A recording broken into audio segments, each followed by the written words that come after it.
This week on the podcast, I'm joined by Casey Bourque. Casey is a Biddeford guy that many people know as being a very, very good golfer. We had a great conversation about what the role of golf in his life has been and where it kind of led to where he is now. He won the Maine State amateur title when he was 18, and it was interesting to discuss how that kind of shaped the path of his life moving forward.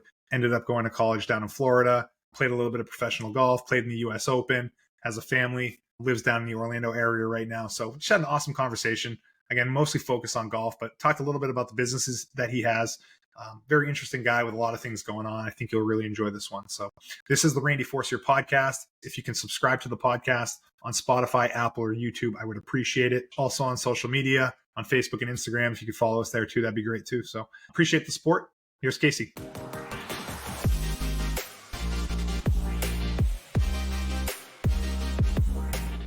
All right, I'm joined this week by Casey Bourque. Casey is a guy that was a few years older than me in high school. We were talking a little bit about it offline. I heard a lot about his golf game, some of the experiences he had, but I didn't realize what a business guy he was and all the different things he has going on. So I look forward to talking about all those things. Casey, thanks so much for coming on. Thanks, Randy. Yeah, cool to talk to you. Absolutely, man. Why don't we give a little bit of background? You're obviously from Biddeford. Now you're down in Florida. Yeah, it hasn't been a straight line. I grew up in Biddeford. Graduated in 95, played a bunch of sports. I played hockey, baseball, golf growing up. Towards the end of my high school time, it sort of became clear that golf was going to be my thing. Didn't really know much about the college recruiting game. I applied to a few schools. Turns out I was going to walk on to a school down in Florida, and which wouldn't have been a very good idea because they're very competitive. And that summer, my senior year, after I graduated high school, I happened to win the state amateur golf tournament, which is all the amateurs in Maine. And the coach at Florida Southern, where I went to school, saw that result in Golf Week magazine. And instead of having to walk on, he just called me and said, "Why didn't you tell me?" And I was just going to walk on. And he said, "Now you're on the team." So I got on the team and played college golf for 4 years. We won 3 national championships, Division II national championships, turned pro, had some fun there. I imagine we'll chat about that. So the first half of my adult life has been about golf, but the second half here, the last dozen or so years, really hasn't been all that much about golf. There's been a lot of other things going on. So the golf part sounds like a dream scenario for a guy that's not good at golf, like myself. I can't imagine winning the state amateur, going to college to play golf, living in Florida, playing golf all the time, all that different stuff. But when you won that state amateur title and the coach called you, put you right on the team, did that mean he gave you a scholarship in that moment? Or was it still in that moment? No, he had already committed. It's a highly competitive thing. He had already committed to scholarship players. So I was on the team. I didn't have a scholarship, but I did manage to earn a scholarship the following year. So sophomore year, I was able to get some scholarship money. But yeah, the walk-on tournament was like 30 guys for one spot. And yeah, it was not going to be a good outcome if I had to go walk on.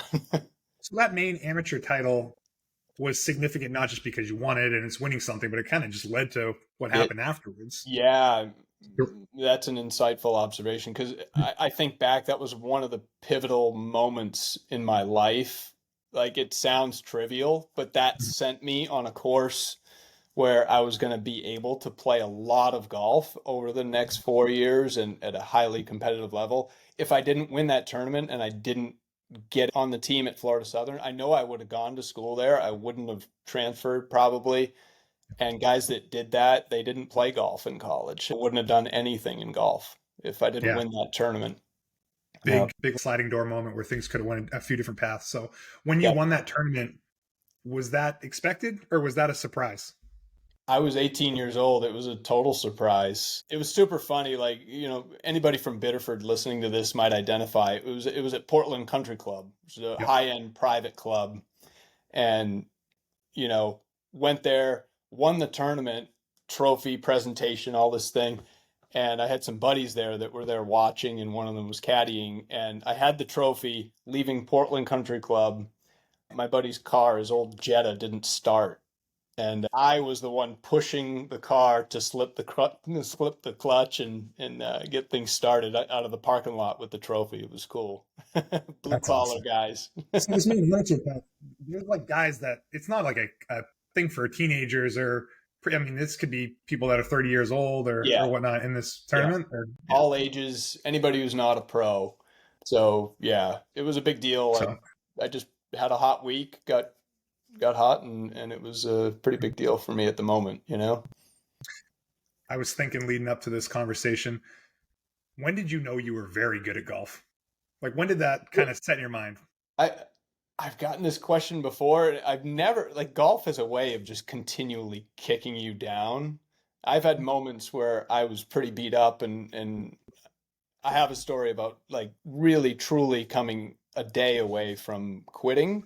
I would love to hear it. I've I've never actually really considered myself great at golf. I give credit to like growing up in Maine, a small place in Maine, where I was able at a younger age to experience a little bit of success and then keep going and have that drive sort of move me along. And next thing I know, I'm doing a little bit more and maybe New England stuff and national stuff and college and then pro.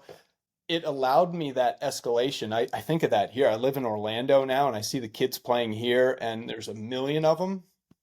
And, you know, if I was 14 years old and I was coming in 12th place in tournaments, I don't know I would have had the drive to take it where I did. It was nice to have that progression and that support. You know what I mean? That's an interesting perspective. To me, like I have this thought of like people that are very good know that they're very good from early on. So I guess what's your thought on like being good at golf being just something you're born with, or is it something that you truly can learn and Yeah, make you yourself a good golfer nobody over time? Or a nobody's combination of them. born with it. Nobody's born. Everybody sucks Yeah. at the beginning. Well, I'll give you a story. Like, I think it's relatable to anything that anybody's going to be doing. You have to love it enough in order to get the reps that you need in order to be really, truly good at stuff. Mhm. Growing up in Maine, you can't play golf in the winters. And I had this thing inside me that I had to play. I had to do something in golf. I could hit balls in nets. I did that over the winter.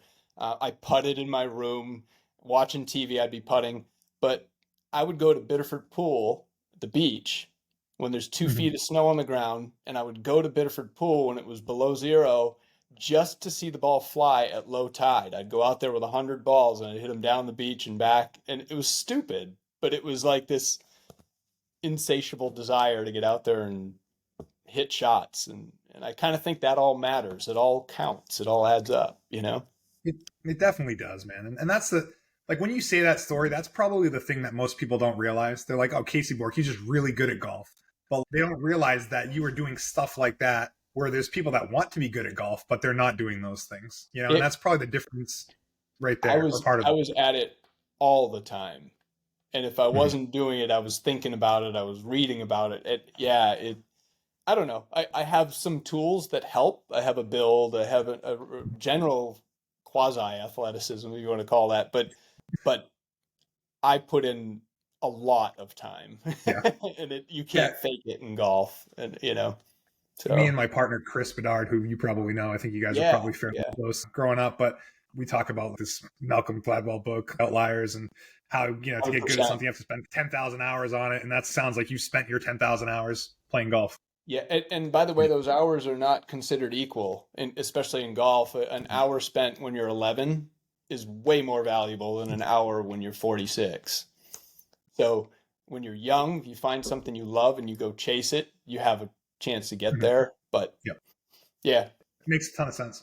So you won those national championships at Florida Southern. When did the idea of becoming a professional golfer start to come into yeah. play? Well, I didn't play great in college. I wasn't awesome in college. I just sort of hung around. We had a hugely competitive team, and when I got out of college, I had some connections. I knew I wanted to get into the golf business, like teaching golf and working at clubs and things.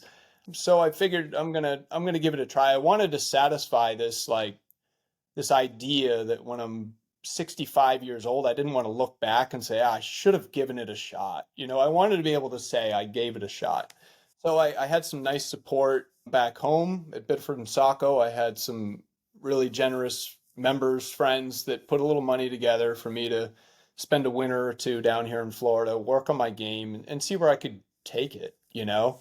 I figured I'd give it a year or two or whatever. Meanwhile, working a little bit on the side and building a plan B. I always had a plan B. Mhm. And, over those 5 or 6 years that I was really trying to play golf, I feel super grateful that I had some just amazing experiences and got onto some big stages, got into rooms with people that I otherwise would have no business being in the room with. That's kind of what golf does to you sometimes, you know? So, talking about that, I know you played in the U.S. Open at one point. Yep.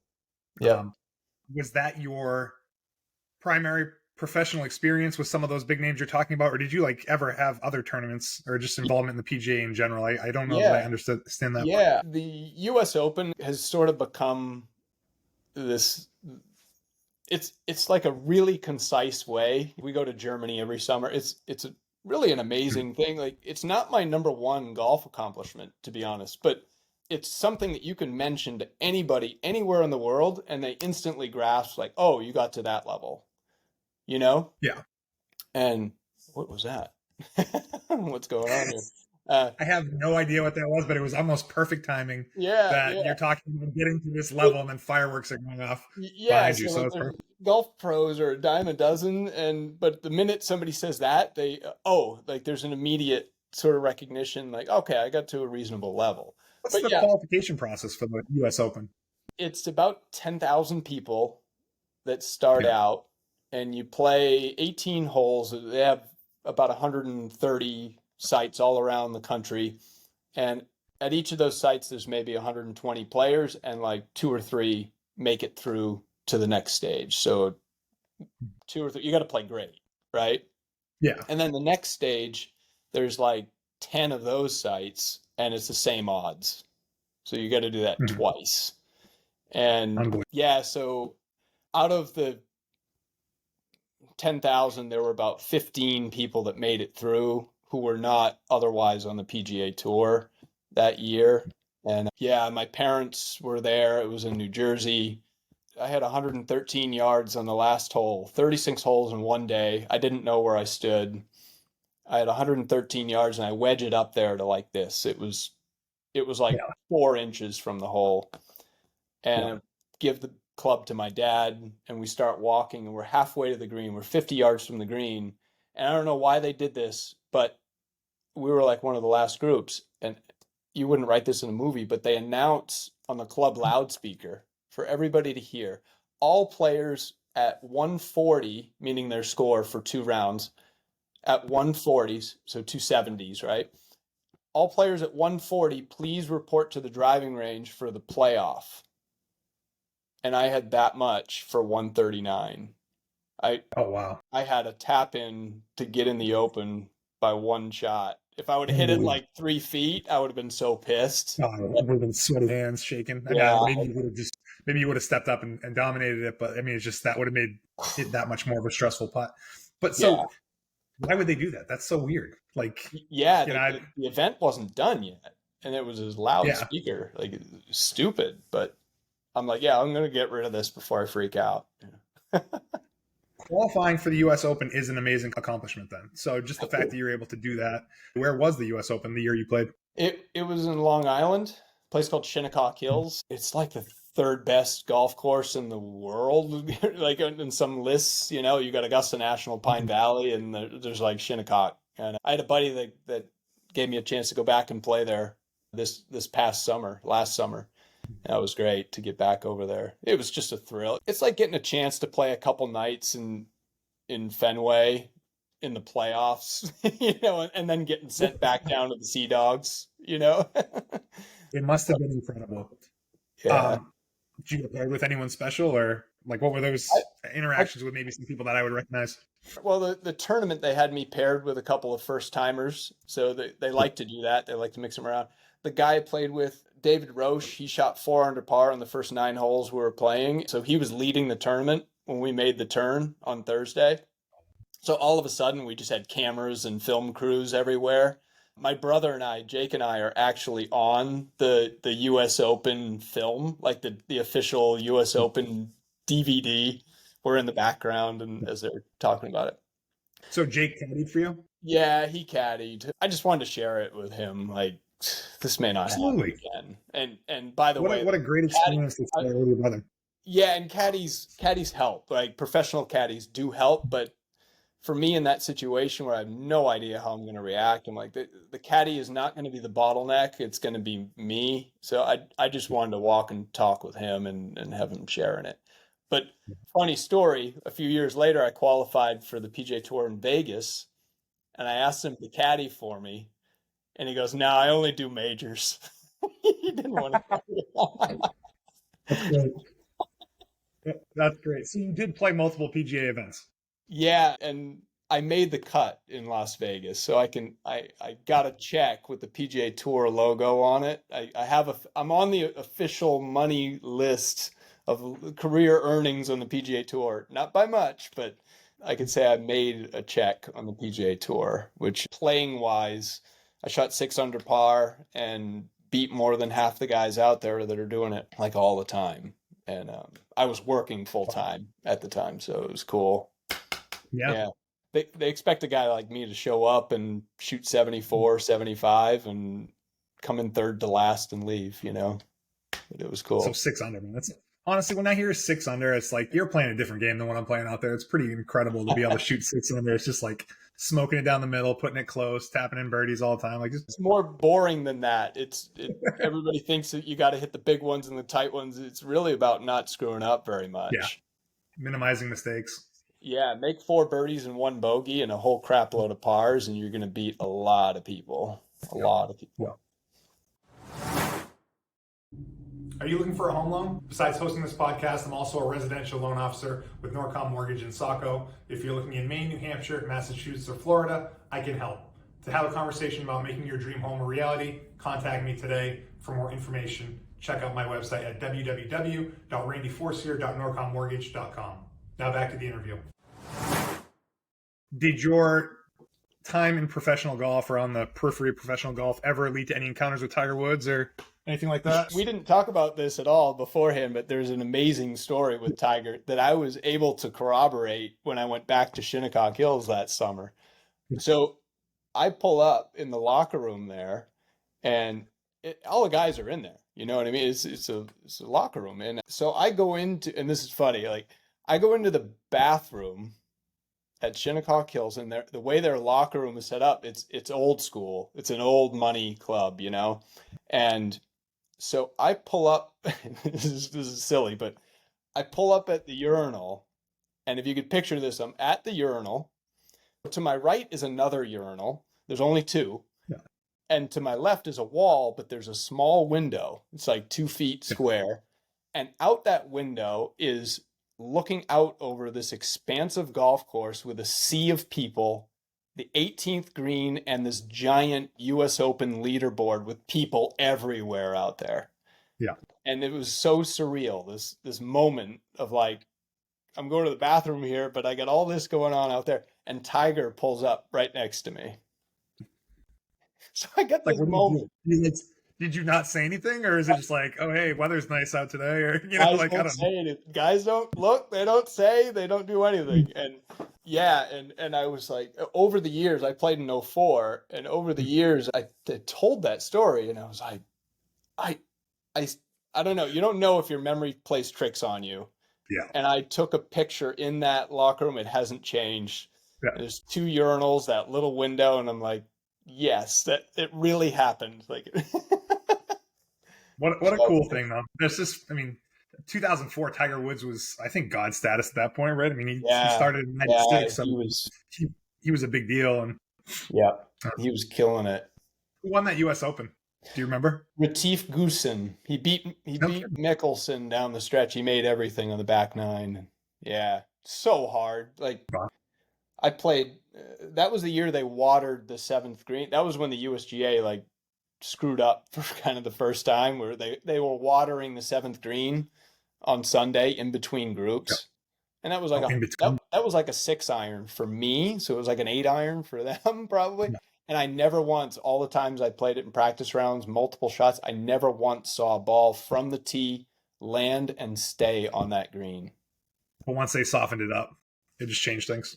Kinda, Put water. kinda. Yeah. It was ridiculous. It was impossible. It was so scary. I walked out there. I thought I could shoot over 100. You don't know how you're going to behave when these grandstands all fill up with people. You don't know how you're going to freak out, you know? Well, I And always see people that have their first shot of the day on hole one, surrounded by people all over the tee box, and it's like I don't know how you could even concentrate. I mean, the yeah, professionals are used to this, but like a guy like you who isn't used to yeah, playing with that much focus, it's like it's got to be a head yeah. game. I was on their website as the longest of all the long shots. Of all the people that tried to qualify, I had the least credentials. I had 7 Canadian Tour events under my belt, and I had made 3 cuts. And here I am, like, Yeah. I'm like a regular dude. Like, I would have been psyched if you gave me a ticket to go watch. Yeah. What did you move on to, like, or put golf aside, I should say, and kind of transition into a business type future? Yeah. So, like, aside from playing, I was working in the business. I did a little bit of teaching, but I was working. I'd come to know a guy named John Brown, who was the general manager at the Woodlands Club when I was growing up, and he gave me a job out of college teaching, working at a private club in Pennsylvania, and we worked together at a couple different country clubs.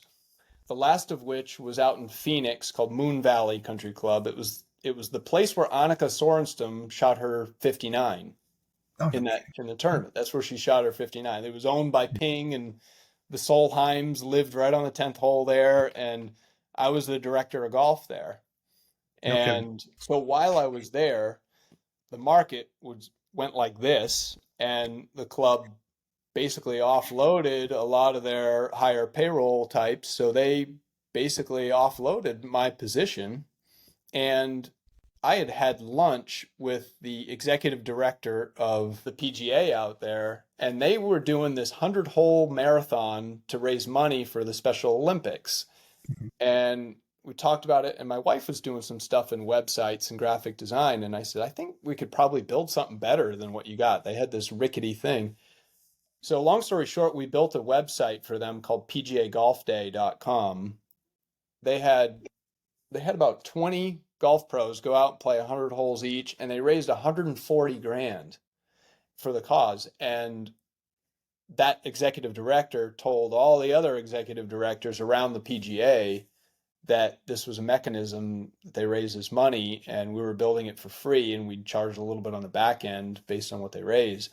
So we ended up doing 21 of those websites, and that pjgolfday.com is still up today. It's like been 13 years. It's up like $2.5 million. We've done even like schools and other Mhm. organizations it's called crowd fundraising, and people register for their own page, like the Susan G. Komen, like, hey, I'm going on this hike, support me. Yep.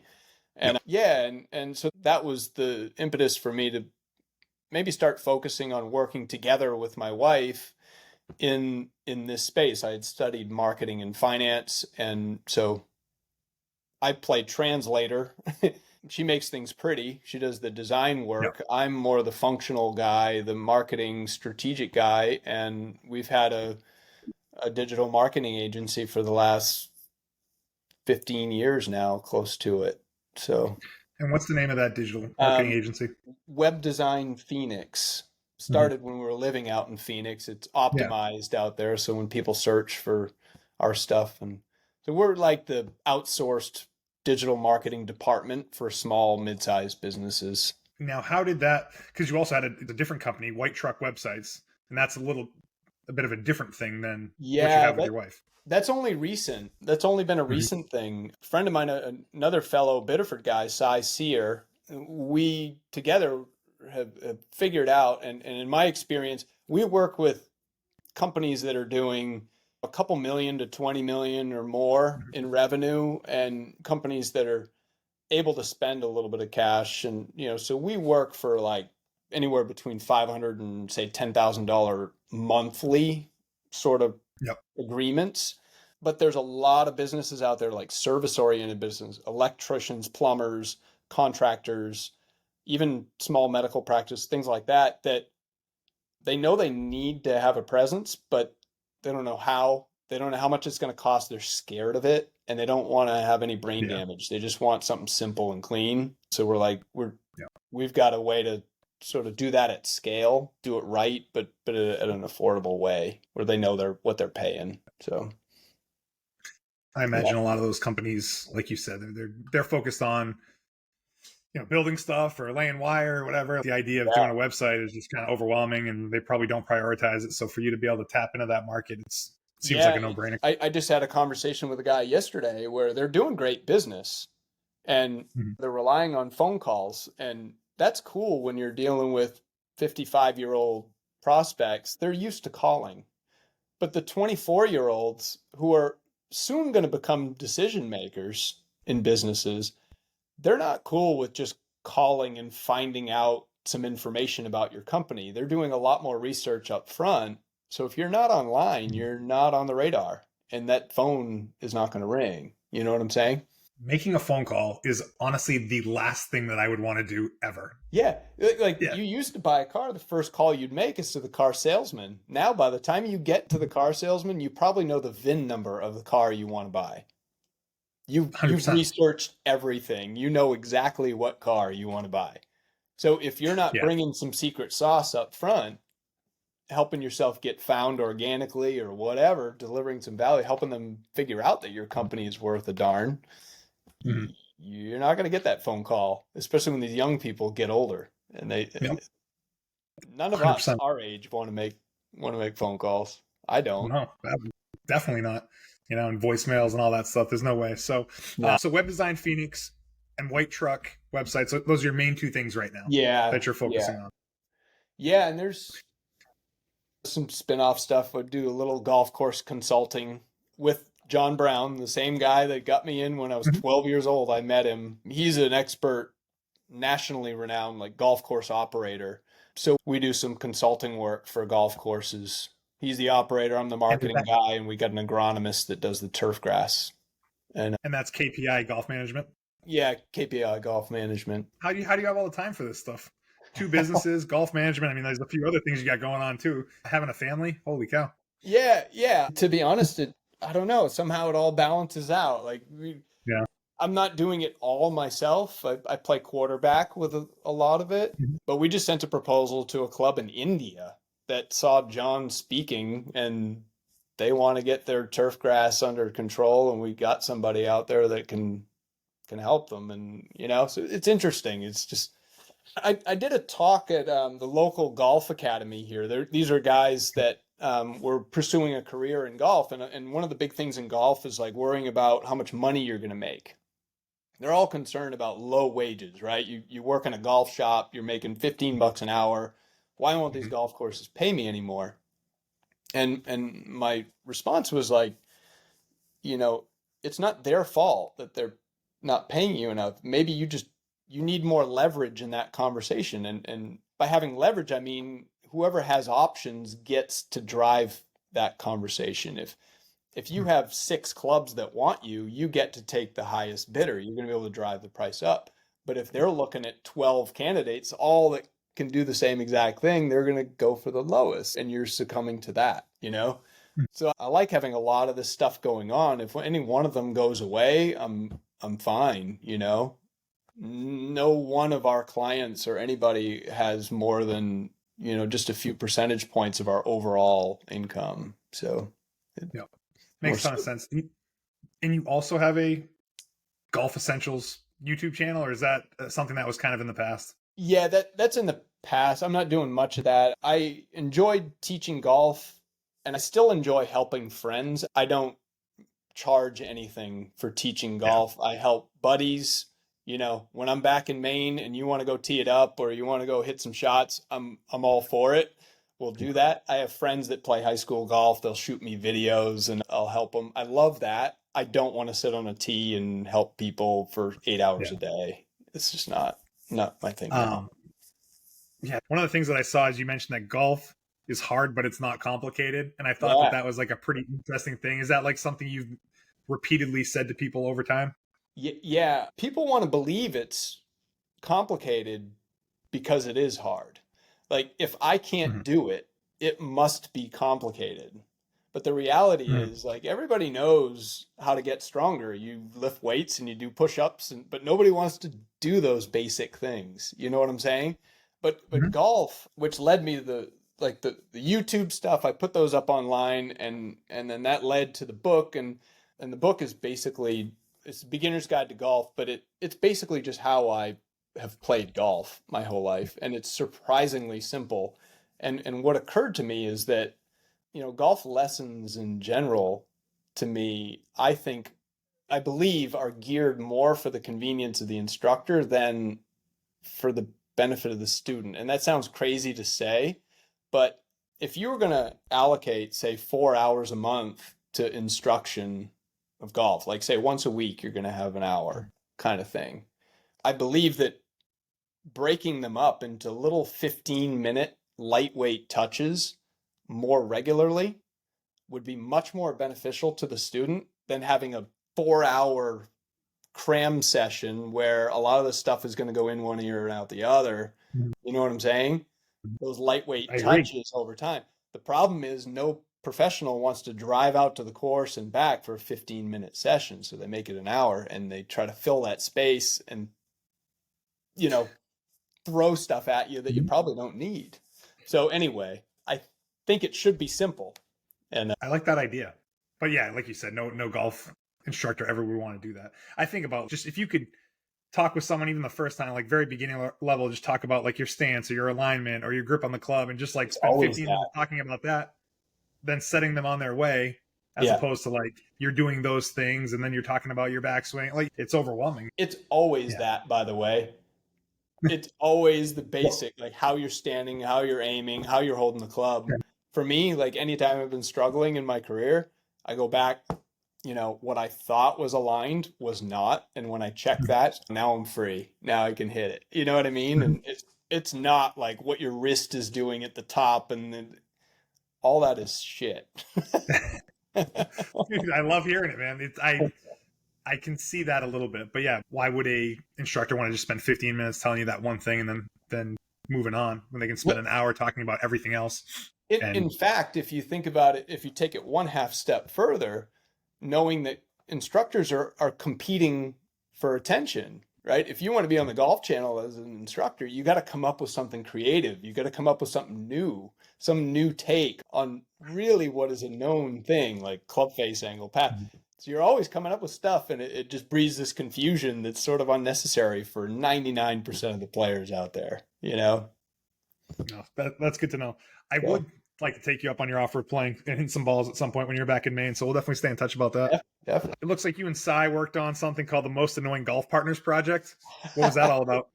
Yeah, Golf Digest hired him to do this thing, and it was, yeah, most annoying golf partners. There were 18 of them, like the ball retriever guy, the rangefinder guy, the Yeah. air counter guy, all these guys, the slow player, whatever. And this was maybe 12 years ago, and they Yeah. still run it. Like if you follow Golf Digest, like their social stuff, and they actually had them do a second one. So there's 36 Mhm. annoying golfers that you can play with, these caricatures. I love And it. I could probably assign my buddies to many of those different, stereotypes. yeah, it was really fun because he got all his buddies, his parents were in it. We all went out to a golf course and shot all these things. It was fun.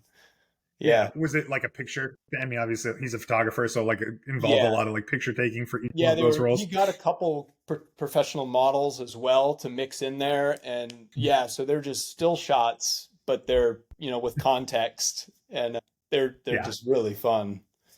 Yeah, he's that's gotten a lot awesome. of mileage out of that. Or I should say, Golf Digest has gotten a lot of mileage out of his work. Right? They have the rights to it. I'm gonna look it up afterwards and share it and Yeah. tell some of my buddies. You know Matt Veer pretty well at this Yeah, point, yeah. probably. Or just, yeah, Get into golf too. we play a lot of golf together. He's like that guy in the woods that just doesn't stop looking and then eventually finds his ball and it's like, oh yeah, sure, you just found your ball. Guy just probably dropped it on the ground out of his pocket. But I'm sure He there's who some other has the buddies. fastest cart never has a bad lie. I love it. He's gonna love this when he hears that. So about the golf stuff, just I guess on a very basic level, what's like the one piece of advice you would give someone that's just trying to improve on golf? I mean, we probably touched on some of the things, but like, what comes to mind for that? Yeah, like the average guy that gets out there like on the weekends with his buddies kind of like you and Veer and the guys, Mhm. right? My one piece of advice would be to focus almost entirely on your pre-swing stuff. Mhm. Everybody thinks that their swing is flawed and they look there first. The the most likely culprit and the easiest fixes are pre-swing. So you could put any Yeah. changes you're going to make into those two buckets. Is it pre-swing or in-swing? So pre-swing are like how you're standing, how you're gripping the club, how tight are you gripping the club, where you're aiming, your balance, all that stuff before you take the club away. And the cool part is you can have a little bit longer checklist there because once they're done, they're done. Mhm. You don't have to think about them. You know what I'm saying? Yeah. You can only have one in swing thought, but you can have three or four things pre Yeah. swing. So Yeah. if you're struggling, if you're hitting it crooked or chunking it or doing anything wrong, look to the in swing first because I promise you, very little attention is given to that by your buddies who don't know what they're talking about. They're like, "Oh, you're Yeah. swaying or you're flipping your wrist." It's because you were set up wrong. Yeah. So focus on the setup. Yes. Yeah. 100% of the time. Mhm. It's That's always great that. advice. Yeah. Well, listen, man, I don't want to take too much more of your time. It was a great conversation. I know it was more golf heavy than business heavy, but love seeing all the things that you're involved in. Definitely want to spread the word on it. And thanks again for coming on. Yeah. Thank you. Enjoyed talking with you, Randy, and let me know when we can do it again. All right. Sounds good, man. We'll be in touch. All right.